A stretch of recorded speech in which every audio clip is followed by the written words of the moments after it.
Saludos amigos. Hoy profundizaremos sobre un tema muy importante. Una de las más grandes mentiras Illuminati y la cual debemos hacer un esfuerzo por entender.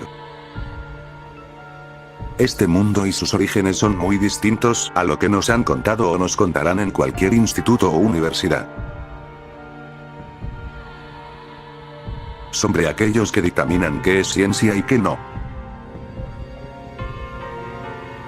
Es necesario entender el control educacional que existe sobre todo lo antiguo.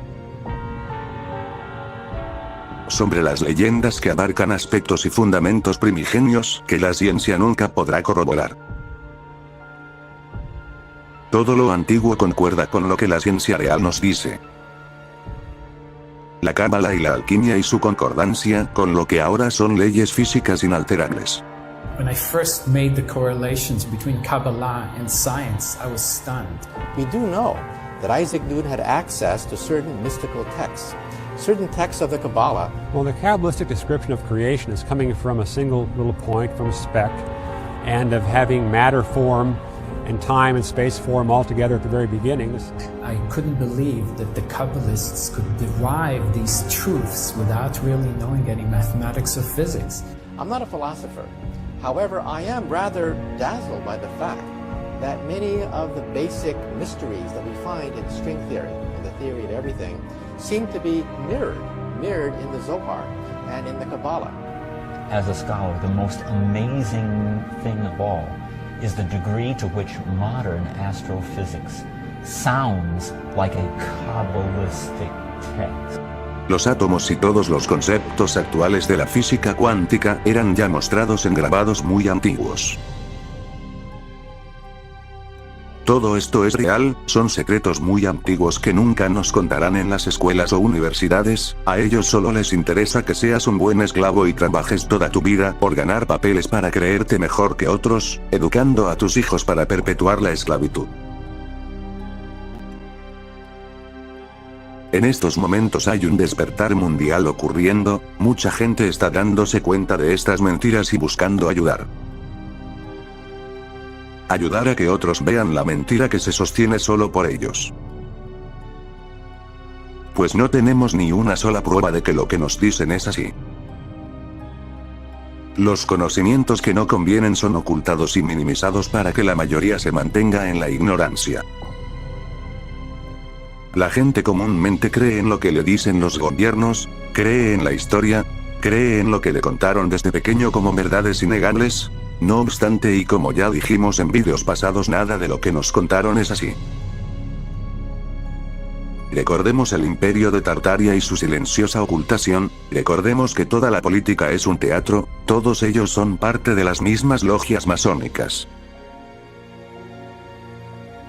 Es por ello que la NASA y las agencias de inteligencia responden antes que nada a intereses Illuminati.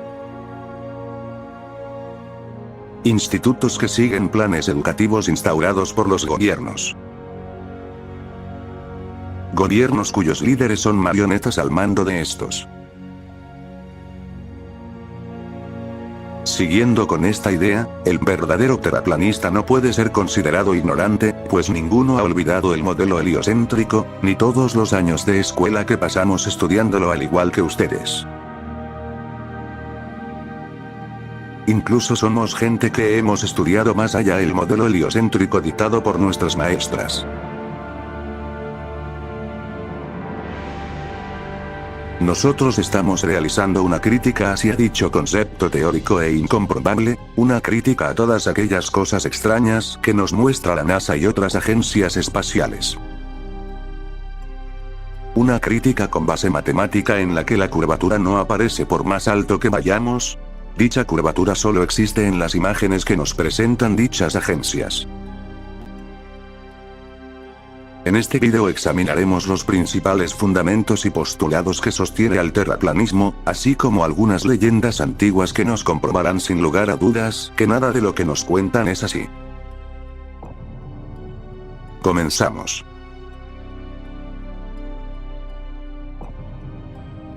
Desde el comienzo de la historia registrada, y durante miles y miles de años, las culturas de todo el mundo creían que la Tierra era plana. Sus diversas cosmologías y cosmogonías diferían levemente, pero sus geografías y astronomías generales eran increíblemente consistentes, y de hecho, prácticamente idénticas. La Tierra era un plano estacionario ausente de cualquier movimiento o curvatura, plano en toda su extensión, excepto por supuesto para colinas, montañas, y valles. El Polo Norte era considerado el punto central magnético de la Tierra plana, con Polaris, la estrella del Polo Norte situada directamente encima. Polaris es la única estrella que permanece inmóvil en el cielo, con todas las demás constelaciones girando en círculos perfectos sobre la Tierra cada noche.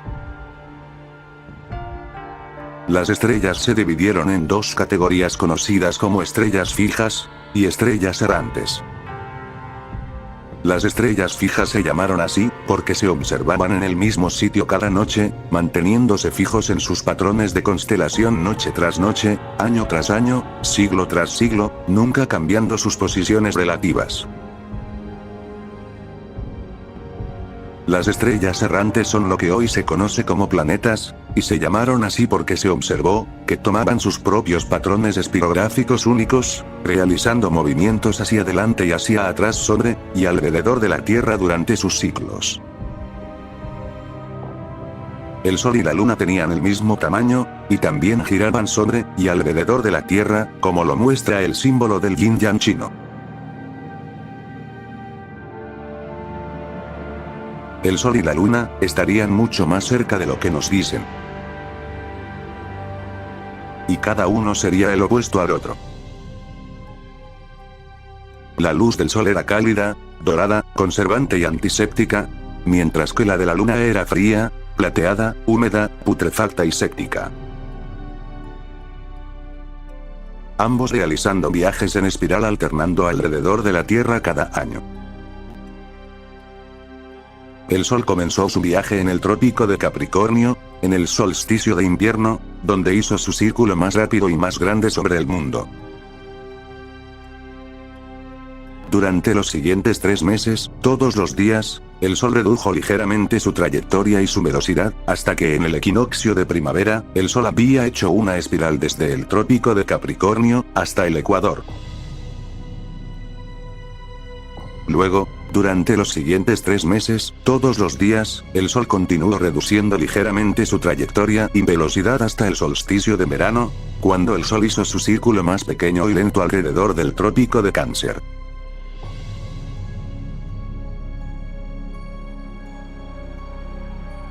Una vez que el Sol alcanza este círculo más cerrado, comenzaría su viaje opuesto cada vez más amplio y acelerado, de regreso al trópico de Capricornio.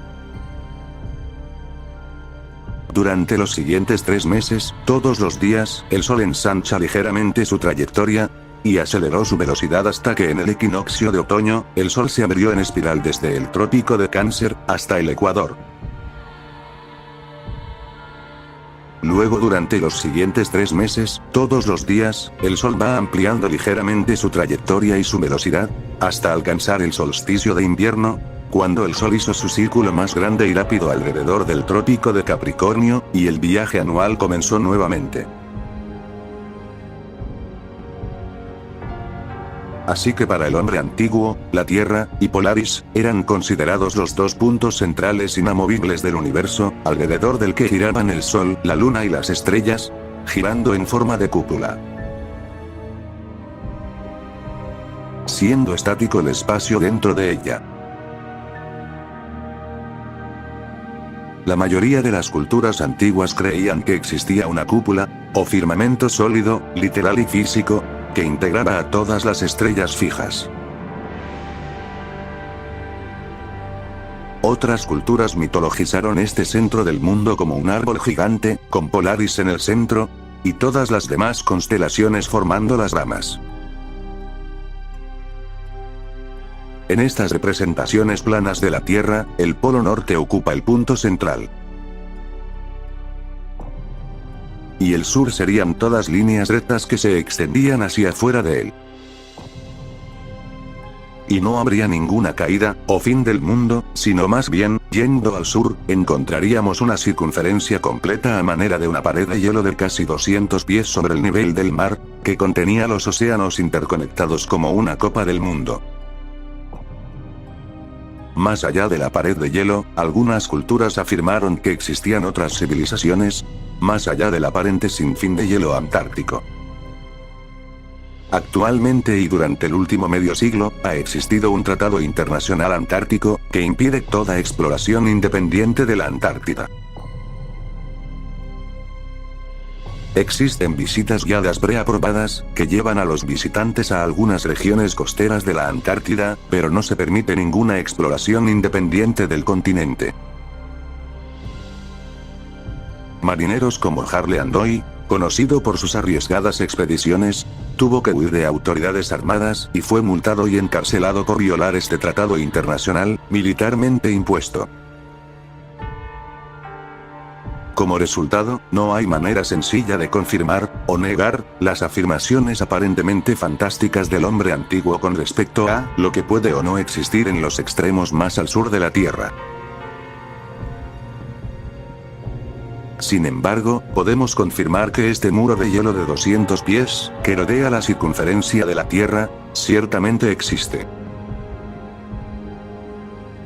Y también, podemos confirmar que Polaris es, de hecho, la única estrella que no se mueve en el cielo. Mientras que, todas las estrellas fijas, dan en círculos perfectos alrededor de Polaris, mientras permanecen igual en sus posiciones, perpetuando las constelaciones. El Sol y la Luna son, de hecho, observables de igual tamaño y a una altura muy similar. Y como ya expliqué, la ruta anual solar viaja del trópico de Capricornio en el solsticio de invierno, al Ecuador en el equinoccio de primavera, al trópico de Cáncer en el solsticio de verano, de regreso al Ecuador en el equinoccio de otoño, y finalmente de regreso al trópico de Cáncer en el solsticio de invierno. La Luna, por otra parte, pertenece al otro ciclo de convergencia. Por ello su luz brilla de forma contraria. Por ejemplo, un termómetro colocado en la luz de la Luna, siempre dará más frío que un termómetro colocado apartado de la luz de la Luna. Esto es tremendo, pues indica que la luz que viene de la Luna es de una frecuencia distinta. Las sustancias vegetales y animales expuestas a la luz solar, se secan, encogen, y conservan, al perder su tendencia a descomponerse y putrificar, mientras que las sustancias expuestas a la luz de la Luna, rápidamente mostrarán signos de descomposición. Al igual que los antiguos creían, la Tierra es observable inmóvil a todos nuestros sentidos, y el horizonte permanece perfectamente plano conforme el ojo puede ver. El horizonte no solo permanece perfectamente plano 360 grados, sino que, ya sea a nivel del mar, o en la cima del monte Everest, o a 35.000 pies de altura en un avión, este permanece perfectamente nivelado en todo momento. En una Tierra globo, sin importar qué tan grande sea, se debería poder medir esta susodicha circunferencia.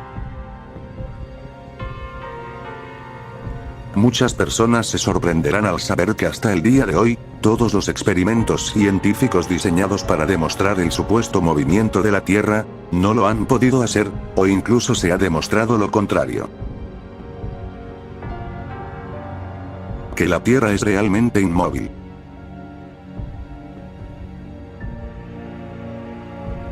Uno de los primeros en afirmar que la Tierra era redonda, aunque aún era el centro del universo, fue un matemático y filósofo griego de nombre Pitágoras, quien curiosamente, ha sido promocionado por historiadores masones como Albert Mackay, James Anderson, y William Chinson, como el primer masón. Y cabe resaltar, que dicha teoría fue presentada más como un debate mental, que como una cosmología completa. ya que si bien, dicha teoría también podía explicar lo que veíamos en el día y la noche, presentaba otras muchas complicaciones que distaban mucho de lo mostrado por la realidad. También Platón y Aristóteles. Este último argumentaba como prueba de la esfericidad, el que los barcos desaparecieran en el horizonte tras la supuesta curvatura. Hoy podemos probar fácilmente que Aristóteles estaba equivocado al utilizar telescopios, binoculares, y cámaras con zoom óptico, haciendo que todo el barco vuelva a la vista. Por lo que no estaba cayendo tras ninguna curvatura, y que solamente era el punto de desvanecimiento resultado de la distancia y la acumulación de las capas horizontales de aire. Inclusive podemos ver cosas que deberían estar ocultas tras la supuesta curvatura.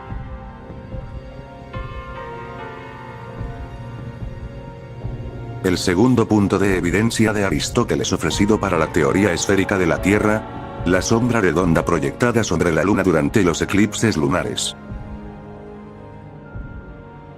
Hasta el día de hoy los heliocentristas aún ofrecen este argumento como prueba de una Tierra esférica, afirmando que durante los eclipses lunares, el Sol, la Tierra, y la Luna, se alinean en una perfecta línea recta, que hacen que el Sol arroje una perfecta sombra de la Tierra a la Luna.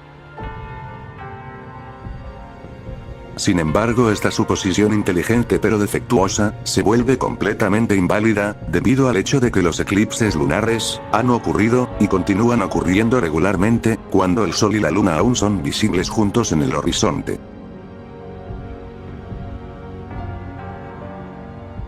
Otra explicación, de hecho, ya existía en muchas culturas alrededor del mundo,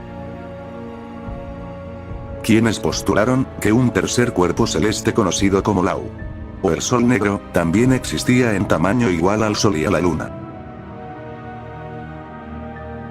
Este cuerpo oscuro pasó a orillas del Sol y la Luna durante los eclipses solares y lunares, causando que sus luces se atenuaran.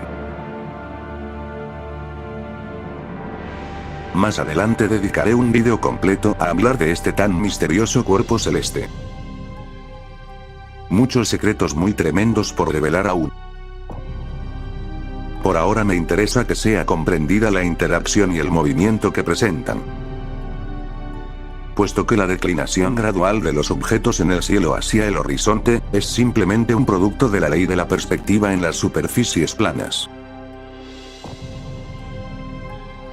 Como cualquier estudiante de arte de la perspectiva puntual sabe, el ojo humano ve el mundo en forma piramidal, de modo que al mirar por un largo pasillo, el piso parece elevarse, el techo parece hundirse, haciendo que todo parezca reducirse a un punto en el centro de la vista del observador.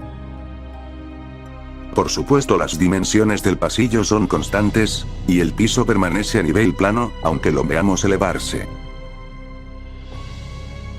Todo esto es solo la forma en que el ojo humano percibe la perspectiva. En la realidad, el único desnivel observable y medible es aquel que va hacia el nivel del mar.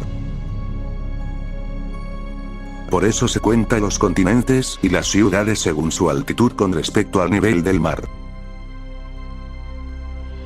Pues todos los océanos están a nivel del agua. O sea, plano. Pero sigamos. Un siglo después de Aristóteles, alrededor del 250 a.C., otro matemático y filósofo griego, llamado Eratóstenes, se hizo famoso con su nueva supuesta prueba de la Tierra esférica, la cual es simplemente ridícula y está basada en puras elucubraciones masónicas. Ni siquiera se puede replicar el experimento hoy día, ya que no se conoce cómo obtuvo el ángulo. Es solo una medida que se acepta unánimemente, y que no toma en cuenta la refracción de la luz descubierta hasta épocas modernas. Además, según el mapa de cómo estaría conformada una Tierra plana, no importa mucho dónde se coloque el ecuador,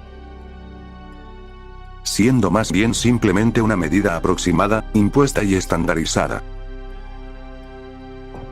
Además, el modelo de Eratóstenes funciona debido a que también funciona en una Tierra plana, solo que describe y triangula la posición del Sol. Por lo que, esto no es algo casual, amigos. Está diseñado para ocultarnos la verdad. Sin embargo, el teorema de Pitágoras y la triangulación por sextante náutico nos permiten conocer mediante trigonometría plana, y factorizando los ángulos, tanto las dimensiones, como la altura del Sol y de la Luna, siendo estas de aproximadamente 32 millas de diámetro, y encontrándose a una altura de 3.000 millas desde el nivel del mar. Y con esto saltamos a la otra prueba. El mar. Cuando en 1616, el masón Galileo presentó su teoría sobre la causa de las mareas, donde argumentó que las mareas eran producidas por el movimiento de la Tierra, lo cual no sucede. De lo contrario, habría solo una marea alta por día. Aparte de que no afecta a los lagos. Actualmente nos dicen que las mareas son ocasionadas por la atracción de la gravedad de la Luna, que es la que atrae el agua hacia ella, ocasionando que suba la marea 2 veces por día. Sin embargo, esto también funciona en una Tierra plana con la Luna girando encima,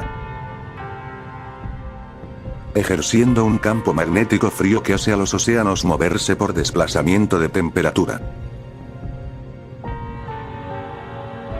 Todo ello debido al movimiento del Sol y de la Luna, el calor y el frío. Así, el espacio mismo sería otra de esas incongruencias incomprobables. Lo explico. La mayoría de los seres humanos aceptan la idea del concepto de infinito creado por la física teórica, ojo con la palabra teórica, o sea, incomprobable. La NASA y los conceptos ligados al espacio y a la física teórica son conceptualizados en ecuaciones, es decir, solo en papel. La NASA y dichas agencias masónicas son las únicas que sostienen y pueden entre comillas probar dicho postulado. Estas agencias gubernamentales y muy ligadas al espionaje y a la milicia son las que nos dicen todo en relación al espacio. Incluso los astrónomos más reconocidos son en su mayoría jesuitas.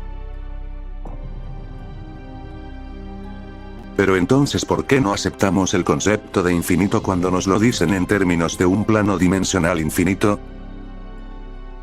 Debemos recordar el concepto del éter, muy similar a la denominada actualmente materia oscura. Los primeros astrónomos como Maximilian Schell, un sacerdote jesuita húngaro, estableció en 1769 la supuesta distancia del Sol a la Tierra, basándose en datos fraudulentos sobre el tránsito de Venus. Sobre esto hay muy poca información y está en inglés. Les dejo aquí captura de pantalla del artículo para que puedan buscarlo.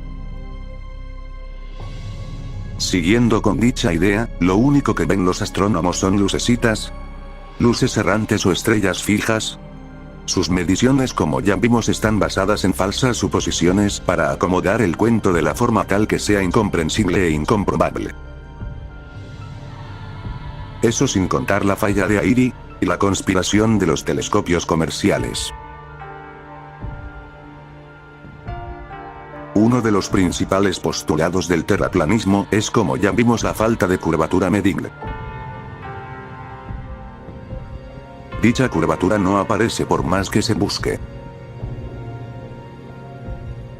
Nosotros deberíamos poder medirla y comprobarla sin problema alguno según nos lo dicen, pero dicha curvatura es incomprobable siempre. Un hecho interesante e irrefutable es la planicie territorial denominada como el estado de Kansas en Estados Unidos, cuya superficie total abarca más de 213.000 kilómetros cuadrados de planicie sin curvatura. También lugares como el Salar de Uyuni, el cual cuenta con una superficie plana de más de 10.500 kilómetros cuadrados. Otro ejemplo es el río Nilo, cuyo afluente recorre más de 6.600 kilómetros en contra de la supuesta curvatura de la Tierra para encontrar su nivel. Toda el agua de este mundo fluye por altitud, a partir de que nace de los llamados manantiales, o fuentes de maná. Lugares increíbles de los que ya hablamos en un video pasado. Siguiendo con esta idea y analizando las propiedades de este elemento etérico denso llamado agua, podemos entender que una de sus propiedades es fluir hasta encontrar su nivel. Al hallarlo no solo adoptará la forma del recipiente que la contiene por la parte de abajo, sino que por arriba se mostrará plana, esto por la acción del éter superior, el reino etérico del aire el cual lo comprime. Recordemos que los planos etéricos se agrupan como sustancias heterogéneas. Dicho esto, podemos entender como el agua en reposo siempre buscará su nivel plano, acomodándose según su densidad. ¿El agua de todos los océanos es plana? Esto ya fue comprobado utilizando un simple nivel de construcción adherida a la proa de un barco transcontinental. Dichos barcos no desaparecen en el horizonte y con estos saltaríamos a otra de las pruebas. En este vídeo podemos ver cómo con una cámara con zoom óptico podemos traer de vuelta ese barco que a nuestra vista había ya desaparecido.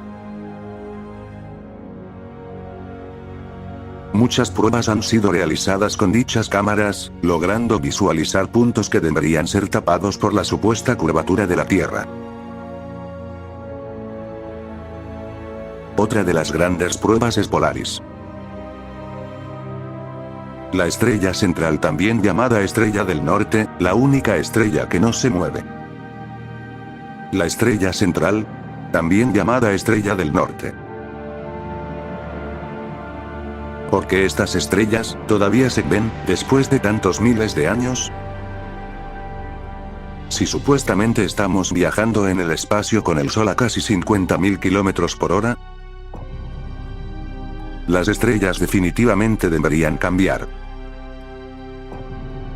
Sin embargo, las constelaciones siguen siendo las mismas desde hace muchos miles de años. La brújula es otra prueba, porque solo señalan ese lugar debajo de la estrella. No apuntan al supuesto centro de la Tierra.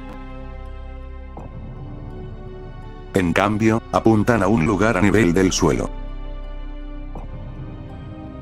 El punto sur es solo la parte trasera de la flecha. El sur es solo lo contrario, al darle a la brújula un segundo punto. En realidad, el sur no existe. En ese lugar, hay un punto altamente magnético a nivel del suelo, al que apuntan todas las brújulas. La pirámide negra o Rupes Nigra. Como se indica en mapas muy antiguos, este es el punto de convergencia de este plano con los demás. Un portal. La etimología inglesa antigua de la palabra brújula es compás. Compass, ven y pasa, o ven en paz. Este antiguo sitio ha sido representado por muchas culturas y en muy diferentes lugares del mundo. En su mayoría, con los mismos parámetros legendarios. Siendo el punto de convergencia de este plano con los otros.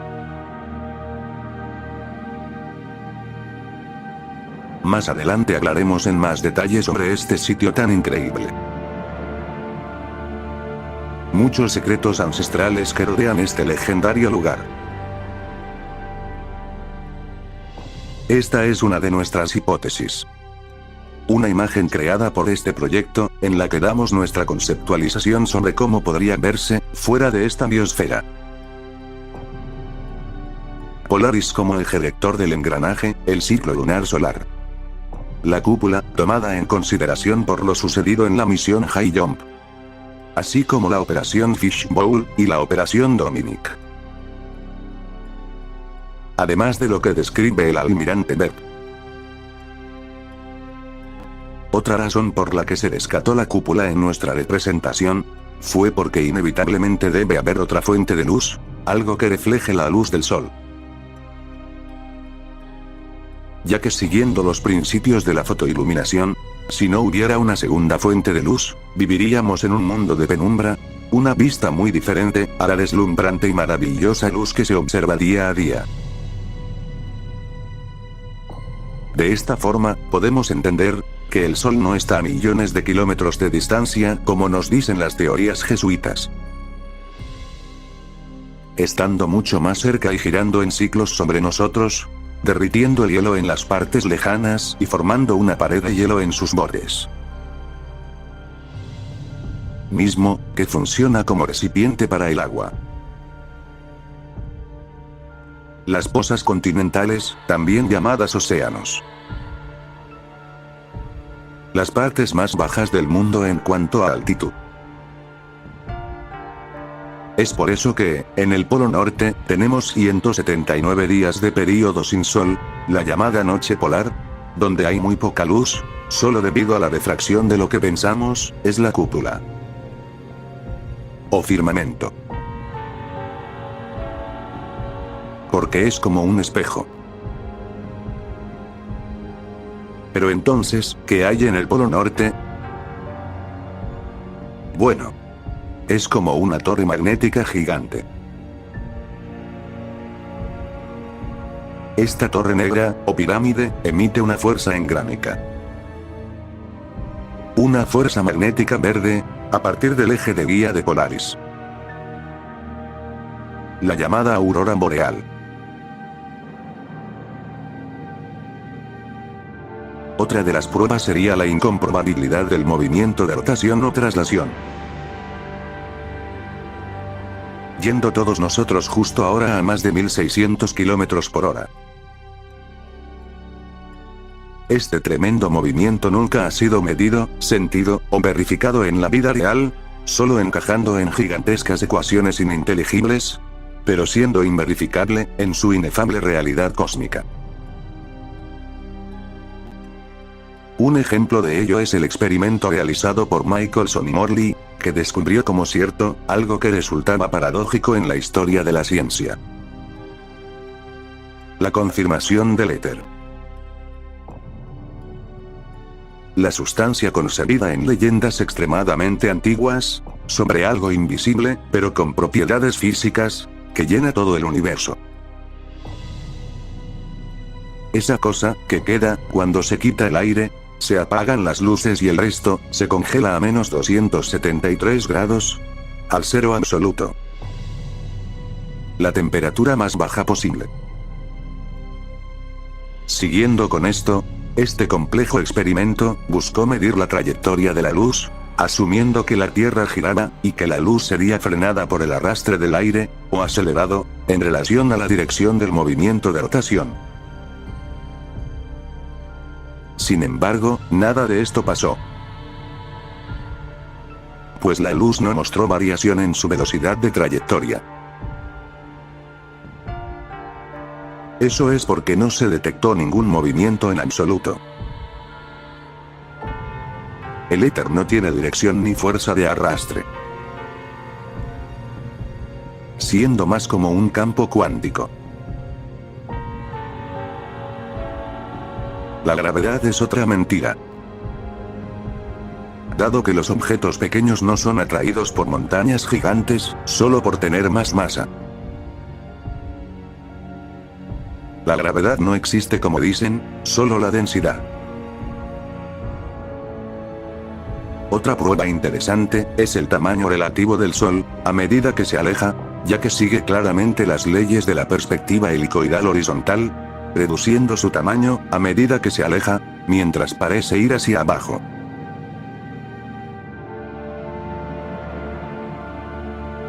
Es el mismo efecto que observamos en muchos experimentos. Entonces, tenemos un plano dimensional estacionario y etérico, compuesto principalmente de agua congelada. Posiblemente con otros mundos habitados, donde haya otras formas de esclavitud social. Quizás también haya una sociedad utópica, donde las personas en verdad estén en comunión y sincronía con su ser álmico, cuidando y respetando la naturaleza. En realidad lo único que importa es cuidar y amar, tanto a la naturaleza como a todo. Respetar la vida y vivir sustentablemente, usando la tecnología para el bien, y no para matarnos entre nosotros por buscar dominar y manipular. Aquí el conocimiento verdadero está oculto, solo para unos pocos. Pero entonces, ¿por qué es que nos han mentido? Entendamos que a ellos les es más fácil controlar a gente que cree que vive atrapada, a gente carente de espiritualidad y que cree que no puede salir, a gente que cree que es un error, un virus de este mundo que nació sin ningún propósito y por simple casualidad, y que su único objetivo es trabajar toda su vida por conseguir papelitos. Si todos conociéramos estos secretos antiguos sobre la alquimia y la magia, sobre la historia antigua y la verdadera forma de este mundo y de cómo este está hecho para la vida, ellos no podrían controlarnos y dominarnos de la forma en que lo hacen. Este es nuestro hogar, el único que tendremos. Y depende de nosotros aprender a medrar y ser mejores. Enseñemos a los niños a no vivir esclavizados por obtener papeles, enseñémosles que existe otra alternativa. Enseñémosles a educar a sus futuros niños en las mismas creencias. Hagamos que la tecnología sirva para lo que en verdad debe servir. Hagamos que este mundo esté orgulloso de nosotros. Muy pronto haremos de este proyecto algo increíble. Comparte. Nosotros creemos en la verdad y en el ser humano. Eduquemos para el futuro o nos harán lo mismo una y otra vez. Hablemos de esto a diario. De todo lo inexplicable y milagroso que existe en este mundo maravilloso que está hecho para nosotros. Es momento. Nosotros hablamos con la verdad y seremos escuchados. Solo tienes que despertar del gran engaño. El sistema no funciona. Hora de salir. Reactive Factory Project.